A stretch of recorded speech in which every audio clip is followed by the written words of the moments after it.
Bismillahirrahmanirrahim. Assalamualaikum warahmatullahi wabarakatuh.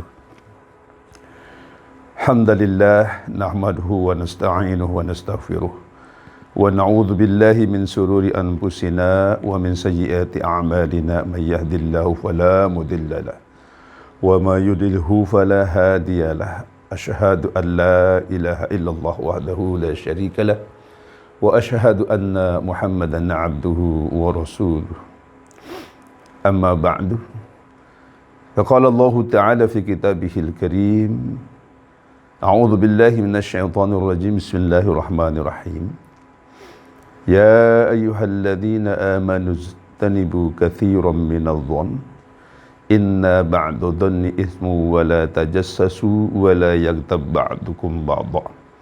Ayuhibbu ahadukum ay yakula lahma akhihi maitan fakarihtumu wattaqullaha innallaha tawwabur rahim. Wa qala an-nabiy sallallahu alaihi wasallam iyyakum wal hasada fa innal hasada ya'kulu hasanat kama ta'kulun narul khatabah. Sadaqallah wa sadaqa Rasulullah sallallahu alaihi wasallam. Kaum muslimin wal muslimat yang dirahmati Allah, para pemirsa yang budiman, Allah Subhanahu wa Ta'ala telah mewanti-wantikan kepada kita, dan kita sebagai hamba Allah menginginkan bahwa segala sesuatu amaliyah yang kita lakukan ini bisa menjadi bermanfaat untuk diri kita, menambahkan amal-amal kita di hari yaumul qiyamah.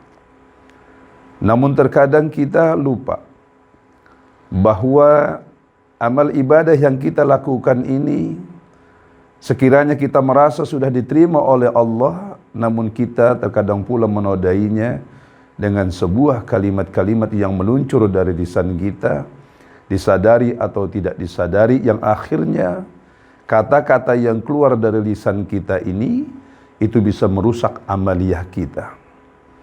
Salah satunya di dalam surah Al-Hujurat ayat 12, Allah berfirman di awal pembukaan tadi, saya bacakan di muqaddimah. Ya ayyuhalladzina amanu ijtanibu katsiran minadh-dhann. Hai orang-orang yang beriman, jauhkanlah daripadamu berprasangka buruk. Wala tajassasu wala yaghtab ba'dukum ba'dha. Dan janganlah pula kita saling menggunjing, mencari-cari kesalahan orang lain.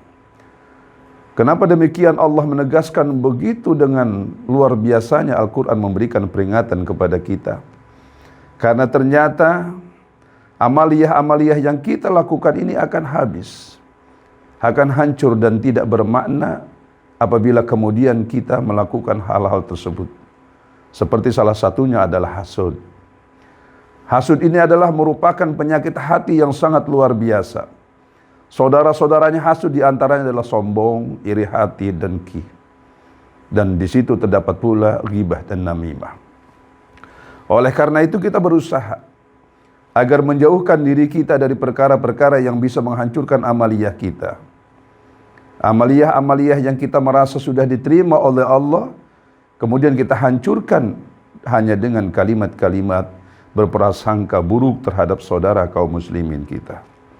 Kaum muslimin yang dirahmati oleh Allah Subhanahu wa Ta'ala. Oleh karena itu Rasulullah SAW juga bersabda di dalam sebuah hadis yang sangat luar biasa penegasannya kepada kita. Iyyakum wal hasada. Jauhi olehmu sifat-sifat hasud atau hasad. Fa innal hasada, sesungguhnya hasad itu ya'kulul hasanat, memakan kebaikan. Tatkala prinsip memakan, berarti seseorang yang memiliki kebiasaan bernafsu untuk merusak dirinya, maka dia akan menghabiskan makanan tersebut. Begitu juga amal kita yang kita lakukan kepada Allah. Baik amal-amal kepada Allah maupun amal-amal yang berhubungan dengan manusia, maka amal-amal tersebut akan hilang semuanya, bahkan hancur apabila ada di hati kita, yaitu berhasad. Hasud adalah sebuah provokator yang membuat orang tidak nyaman di dalam kehidupannya. Ini merupakan suatu sifat yang harus kita jauhi. Betapa besar sifat hasud ini apabila ada pada hati kita, memakan seluruh amaliyah-amaliyah kita. Kemudian Rasulullah SAW melanjutkan dalam sabdanya, kama ta'kulun naral khatabah. Sifat hasud itu yang memakan kebaikan sama seperti memakannya api terhadap kayu bakar. Yang tersisa hanya abu dan arang. Kalau kita kaitkan firman Allah dalam surah Al-Hujurat ayat 12 dengan hadis Nabi Muhammad SAW ini, maka kemudian Allah memberikan sebuah ultimatum pertanyaan yang besar. Fakarihtumuh, maka kamu akan merasa jijik dengan kalimat ayuhibbu ahadukum ayyakula lahma akhi. Apakah kamu suka memakan bangkai daging saudaramu sendiri? Maka sebelum kita menjawab itu, Allah kemudian memberikan ultimatum yang sangat keras. Fakarihtumuh, maka kamu akan merasa jijik. Logika sehat kita sebagai seorang muslim, jangankan untuk kita memakan bangkai daripada saudara kita, memakan binatang saja yang sudah menjadikan bangkai kita akan merasa jijik. Jadi kaum muslimin muslimat yang dirahmati oleh Allah Subhanahu wa taala, maka amaliyah-amaliyah ini kita jaga, kita bentengi, yaitu as-shaum junnatun. Puasa itu adalah benteng. Benteng kita untuk tidak melakukan sesuatu hal yang bisa merusak amal ibadah puasa kita. Hasud, dengki, iri hati, ghibah, namimah. Apabila kita bisa melakukan itu, maka puasa kita tidak berarti di hadapan Allah Subhanahu wa taala.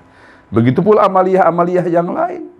Salat kita, zikir kita, hubungan saudara baik kita, maka akan hancur karena sifat hasad ini. Kaum muslimin yang dirahmati oleh Allah Subhanahu wa taala, oleh karena itu marilah kita memohon kepada Allah Subhanahu wa taala agar Allah berikan kekuatan keimanan yang kita miliki ini untuk kita hiasi dengan kalimat-kalimat thayyibah, kalimat-kalimat yang baik, berucap yang baik. Karena terdapat dua fakta yang sangat besar bagi kehidupan kita sebagai seorang muslim, yaitu salamatul insan lihibjil lisan. Selamatnya manusia itu karena dia bisa menjaga lisan kita. Maka ingin naik derajat kita di hadapan Allah Subhanahu wa taala, kita berpegang teguh pada keimanan untuk tidak melakukan perbuatan-perbuatan hasud, merusak hati kita dengan kalimat-kalimat hasud, merusak hati kita dengan kalimat-kalimat ghibah dan namimah. Maka begitu pula kaum muslimin kita akan menjadi orang-orang yang hancur di hadapan Allah apabila keselimat kata-kata hasud ini tidak kita cepat-cepat buang dari hati kita. Jamaah kaum muslimin yang dirahmati oleh Allah, marilah kita merendahkan diri kepada Allah, merabah diri kita, hitung-hitung amal kita sampai di mana, hitung-hitung pula keburukan kita sampai di mana. Dan kita pastikan bahwa diri kita ini akan lebih banyak bermaksiat kepada Allah daripada beribadah kepada Allah. Mengingkari nikmat-nikmat Allah juga merupakan suatu keburukan. Oleh karena itu, marilah kita bersihkan hati kita ini dari sifat-sifat hasud dan dengki, agar hati kita bersih, pikiran kita bersih, berperilaku kita bersih, baik bersih yang berhubungan kepada Allah, hablum minallah, bersih pula terhadap saudara-saudara kita, hubungan kita dengan manusia yang lainnya yang kita kenal dengan hablum minan nas. Mudah-mudahan Allah Subhanahu wa taala memberikan keistiqomahan kepada kita untuk bisa melakukan kebaikan yang bermanfaat untuk diri kita dan bermanfaat kepada saudara-saudara kita yang lain, dan kita mohon kepada Allah Subhanahu wa taala agar Allah menjauhkan hati kita, pikiran kita, perilaku kita, prasangka kita terhadap saudara-saudara kita. Demikian, kurang lebihnya mohon maaf. Hadanallahu wa iyyakum ajma'in. Wassalamualaikum warahmatullahi wabarakatuh.